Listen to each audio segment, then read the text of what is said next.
काँग्रेसच्या नेत्या प्रियंका गांधी यांची सभा आटोपून परतणाऱ्या काँग्रेसच्या कार्यकर्त्यांच्या वाहनाला भीषण आग लागून वाहन जळून खाक झाले आहे। ही घटना नंदुरबार शहराजवळील देवका फूड्स कारखान्याजवळ घडली आहे। ही आग इतकी भीषण होती की आगीमध्ये वाहन जळून खाक झाले आहे। यावेळी अग्निशमन दलानं ही आग विझवली आहे, मात्र तोपर्यंत वाहन जळून खाक झाले आहे।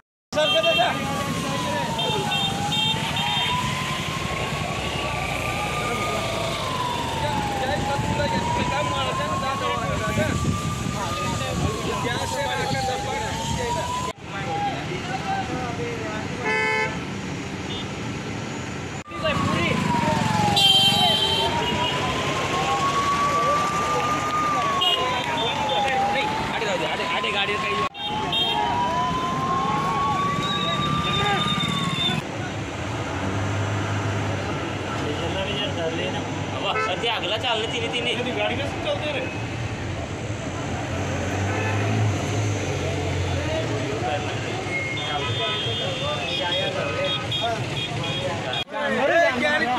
प्राइवेट गाड़ी लागना।